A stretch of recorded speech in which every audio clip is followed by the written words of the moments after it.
The leader sets the climate for the rest of the organization. And it's the same way as parenting. Like if your kids don't ever see you mess up, apologize, be human, then they don't learn how to be that themselves.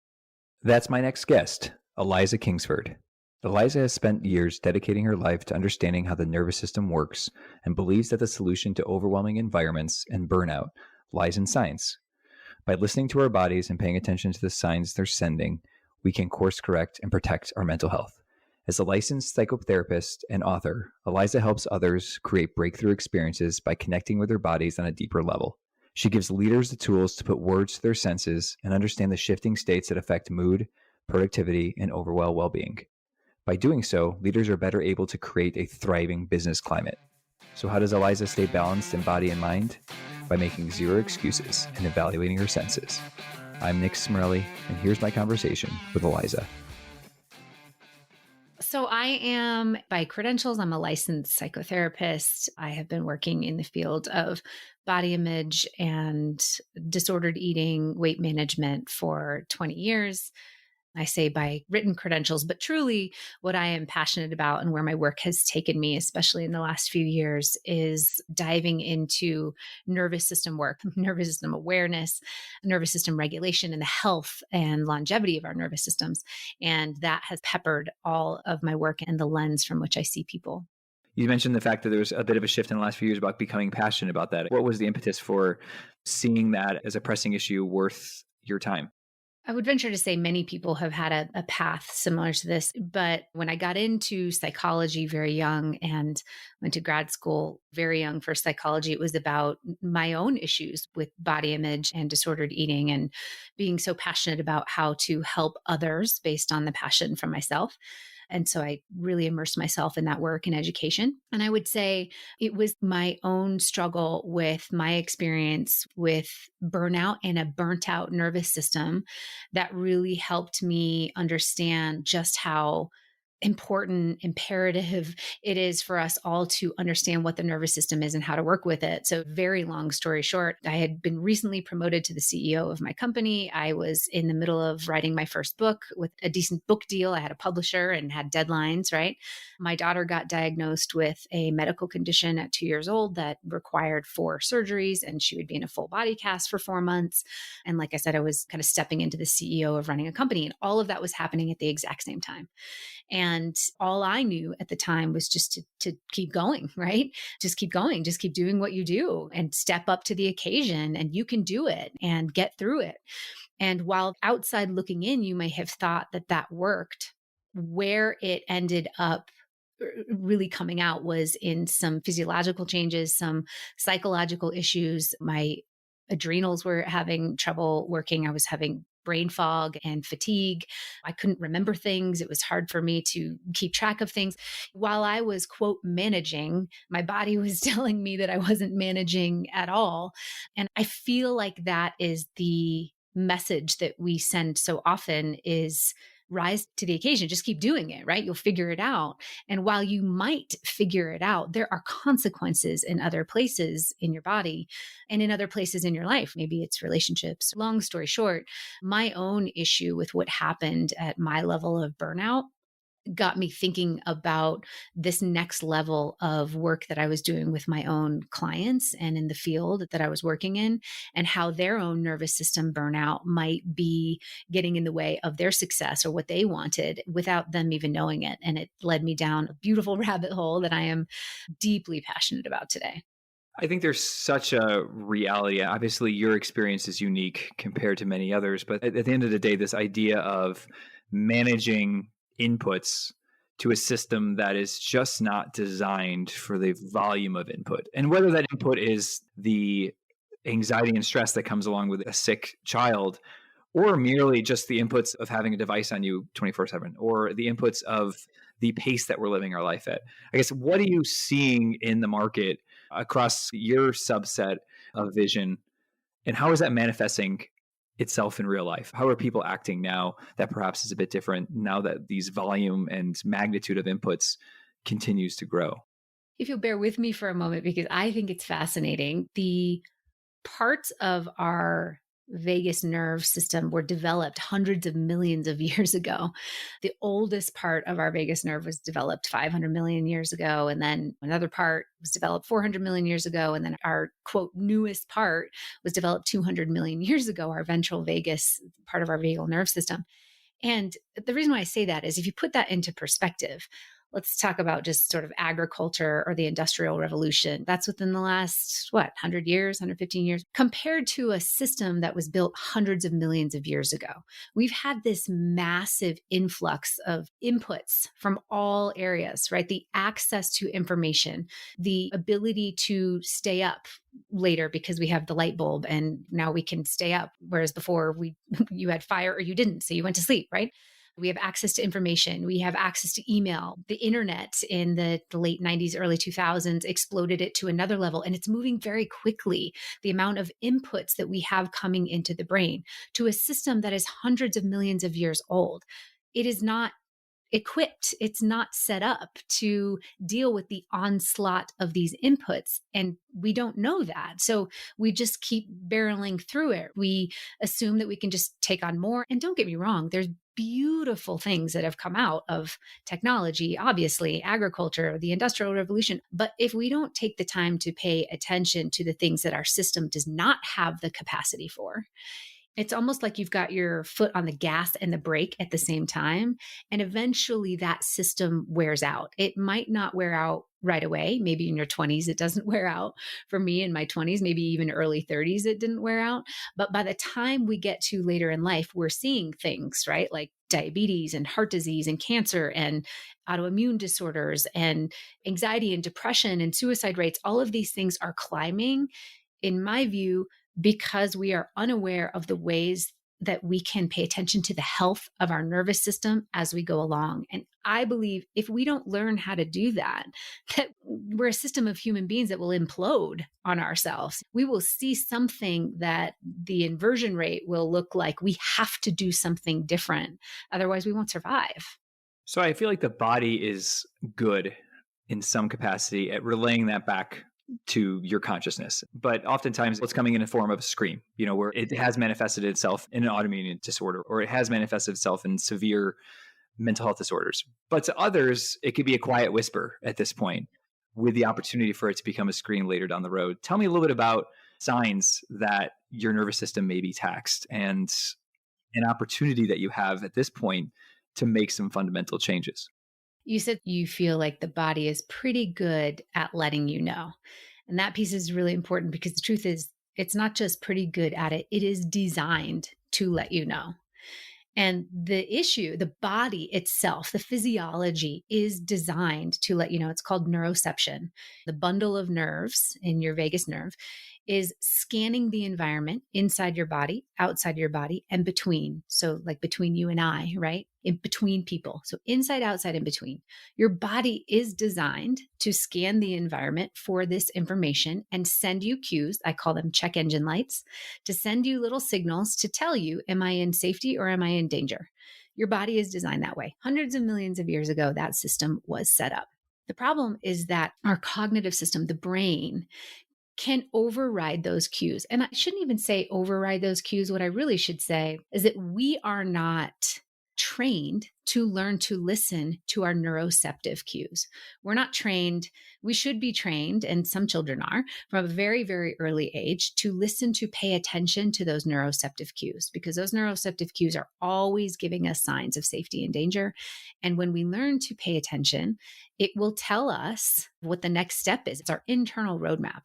But we can override that with cognition. We can learn to not listen. We are taught not to pay attention, right? When you tell a kid, stop crying, that doesn't hurt, or stop crying, there's no reason to, right? They learn to turn off, I'm oversimplifying it, but they learn to turn off their neuroceptive cues and use their cognition and say, oh, I guess I'm not supposed to cry. Even if the body said, oh, this is a natural reaction to falling down and skinning your knee, you cry, you let that energy roll through, and then it repairs itself, right? So we learn from an early age to override those neuroceptive cues. Number one, the body is designed to send you those signals at all times. To your question of how can we pay more attention? How can we be more attuned? If you really sat and thought about it, we have a flavor of our nervous system. We all have our own flavor of our nervous system. And if we can start to bring awareness to it, we would start to recognize how often we move in and out of these nervous system states. So, for instance, my flavor of rest and digest, or as it's more commonly known as the parasympathetic nervous system, technically it's the ventral vagal system. My flavor is when things are peaceful or calm or soft. You do ultra running, right? So your flavor might be activation. Your flavor might be running. Your flavor might be adrenaline. Your flavor might be endorphins. Those might be your flavor of connection. Then we also have a sympathetic nervous system, which is activation. And my flavor of activation is overwhelm, too much on my to do list. I can never seem caught up. There's always more to do, but I can never reach it, right? That's my flavor. Your flavor will look different. And then there's a third flavor, which is shut down. That's when the body goes into complete protection mode. Shut it all off. I'm not able to take in any information because that's too dangerous, right? My flavor is sort of numbness. It's that Charlie Brown. It's the wah, wah, wah. You can't really hear anything, right? That's my flavor. Your flavor is going to look different. And the first piece of learning how to work with our nervous system is to understand what our own personal flavors are. And we take people through a process of, what does that look like? What does the people, places, and environment look like when I'm in each of those flavors? And we learn to recognize it. And only then can we learn to work with it. So if we know intuitively whether or not you're in tune with your body enough to know that there's something amiss, we all know self-care in some capacity is important. Why do we not take the leap to actually do it? Why is there this urge or this expectation, either societally or just ourselves, to continue to press on when we know perhaps you are hitting that overload phase? At least in my case, I didn't understand what self-care really meant. Self-care became popular, likely probably with the internet and social media and things, when a lot of things became popular and we have access to this flood of information. And so first self-care was massages and pedicures and vacations. And then people understood a little bit better and self-care became, meditation and breathing and journaling and affirmations. And now this sort of next level of self-care truly is the understanding of what the nervous system is and why we do it. When I was back in my nervous system implosion, of course, people were saying self-care, make sure you're taking care of yourself. But when you don't know why or what that actually means and you're checking a box, I meditated, great. What am I supposed to be doing with this meditation? When there isn't that connection to, I'm doing this because my nervous system is in a state of activation. And when I'm in a state of activation, I don't have access to creativity, to growth and repair, to connection with others, to doing my best work at my job. So, in order for me to get back to this place of connection, I need to do something to regulate my state. Now that makes it a totally different set of tools that I'm using. So, again, for me, this is out on the trails. This is when I go for walks or hikes or whatever it is. That's how I get back into my state of connection. Rather than I have all the influencers on social media telling me that here's the newest form of biohacking and meditation, whatever. And I don't know why I'm doing it. I don't know what it's for. I just know that the external input told me that I should do this. That doesn't fix the internal environment. So I think one of the reasons why we do self-care is because we don't really understand it. We don't understand what it's for. And if you understand that true self-care is for nervous system regulation to put you back in a state of ventral vagal connection, then you can understand, these are the tools that I use to get me back to that place, rather than checking another box and saying, well, that didn't work for me. Why didn't that work for me? Because that's an external input in rather than an internal state out. So there was a study that was posted, I think a few weeks ago. It was from Deloitte that basically said that 70% plus of the C-suite are considering quitting their jobs to support their own mental well-being. Why do you feel like this activation certainly hits all layers? I'd be ignorant to say it doesn't hit all layers, but why, in the spirit of this show, why do you think leaders are affected in a big way? I think leaders have a tremendous amount of pressure. I think leaders not only carry their own inputs at their own personal level, and then one level out with their direct reports, and then another level out with the people that are under, they carry the weight of wherever they are in the company. They carry a flavor of everybody's pressure up under them. There's a tremendous amount of pressure under leaders. And if I'm honest, I don't know that leaders are taught to be human in that experience. I don't know that they're taught that it's okay to bring their humanity to their role. And so there's this severing of the human aspect. There's this severing of that I even have a nervous system and that I might be dysregulated because my role is to stand as a leader, and each company has its own persona of what the leader is supposed to be like. And I don't know that there has been enough space for humanity in that. And so when we sever our connection to our humanity, to the cues that our nervous system is trying to tell us, well, you're at a huge risk for it sneaking up on you. Well, it didn't sneak up on you. It's just that you weren't paying attention to the cues all along. And so that might be an overgeneralization of it, but I would say the more we allow leaders to be human and bring the human aspect into the business world, I think it does two things. I think it will protect the health of our leaders, but it will protect the health of everybody in the organization behind them as well, because we are also recognizing their humanity and the importance of everybody else to be able to function at an optimal level.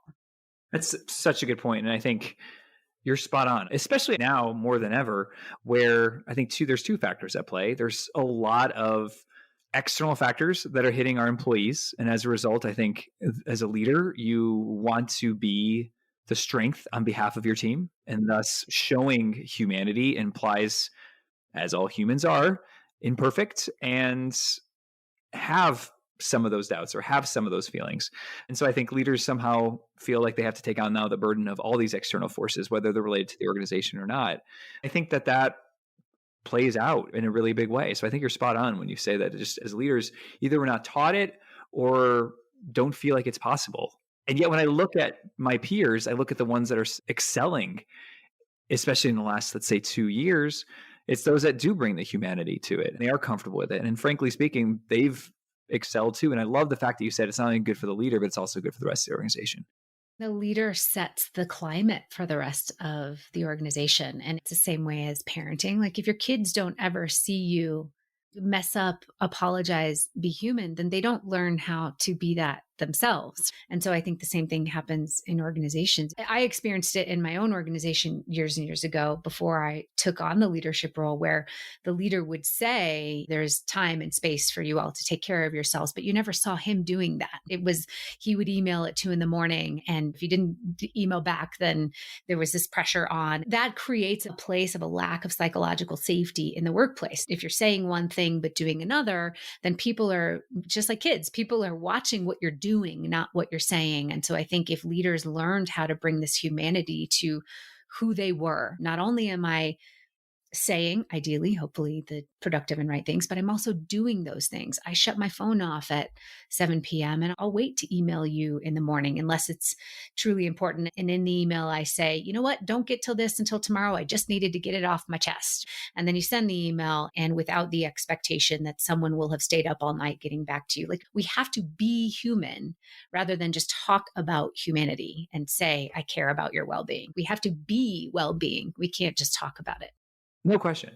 So across all levels, both leaders and non-leaders, what's a good first step? You mentioned the fact of understanding your unique flavor. In order to bring that humanity and bring how to have that vocabulary, I think understanding your unique flavors is a good first step. So tell me more. If somebody's listening to this and saying, whatever extreme they're on the activation spectrum, what's a good first step for understanding that? I think a good first step is to really put words or maybe images to your sense of safety, danger, and connection. I'm going to use safety, danger, and connection as a gross oversimplification of these very specific nervous system states. So connection is just what it sounds like. The ability to connect with others. In our place of connection, we are able to be creative. We're able to take on ideas. We're able to come up with ideas. It feels very safe. We feel calm. And if you were to think about your place of safety, You can think about people you feel safe with or environments that you feel safe with. For me, it's the mountains, it's the image of my grandmother. You can start to get a sense of those places where you feel safe and connected. And the idea is to write the words out that give you that flavor. So, like I said earlier, for me, it's calm, slow, ease, peace, joy. Then from that place of safety, you move to the place of activation. We commonly know this as fight or flight, starting to get cues of protection. So, where am I activated? What does that feel like? Like I said, it's for me, it's sort of, okay, I'm never keeping up here. There's always more to do. It feels like danger. I better do it quickly. I got to respond to that email immediately. It's the sensation when you open the email from your boss and your heart starts racing and you're worried about what's inside of it. That's a flavor of activation. And to start to put words to what your flavor of activation is, that overwhelm? Is it too many emails? Is it never enough? Is it I can't catch up? Is it I'm worried about too many things all at once? Everybody has their own certain flavor. And then there's danger and protection. And that is where we shut down. That is the place where we say, it's too much, it's overwhelming. So the point is, can you go through your states and start to put words, images, or people and places and things and write them down so that you can start to become aware of what your personal states are? Once you bring awareness to that, a beautiful and powerful tool to use is to start to recognize how you flow through the states, where, when, and with whom you flow through the states throughout the day. So when you wake up in the morning, are you already in activation? Are you checking your phone? Do you recognize that you wake up activated? Or are you in this calm state where you enjoy your coffee and maybe there's some soft music playing, but it isn't until you open your phone that you move into that activated state? Key to this is understanding that all of us have neuroception. The vagus nerves, as long as they're not damaged, are designed to send you these cues, what's called micro moment to micro moment, all day long. And we can tune into them if we slow down long enough to recognize that they're there for everybody. So, writing down what your specific safety cues are: safety, danger, and protection. So safety is connection. Danger is sort of we're activated. Danger is like check engine light, something's coming. And then protection is that complete shutdown. That's sort of the most difficult state. Safety, danger, and protection. We want to write down, what is my flavor of these things? What words, images, people come to mind? And then when do I flow in and out of that throughout the day? When somebody walks into a room, check your cues of safety, danger, and protection. Do I feel regulated with this person? Do I feel activated by this person? Do I feel like I need to protect myself and shut away from this person? Just practicing that when it feels accessible to you can help you start to bring awareness to your own specific cues. And there's much, much more to that, but those two things are really, really powerful just to have those first steps. Absolutely. I think certainly that first step of just kind of creating that awareness is just huge. So great recommendation there. I appreciate that. You've mentioned the vagus nerve, I think, often, obviously, throughout this conversation. And one of the most fascinating things, and again, as an individual who is really interested, especially in kind of that connection between physical health and mental health and how they interplay together. Obviously, the vagus nerve connects, as I understand it, the brain to the stomach. And there's a lot of connection in the sense that like the brain communicates with the gut, but the gut communicates back with the brain. So as you continue to eat, that also kind of sends signals to your brain as well.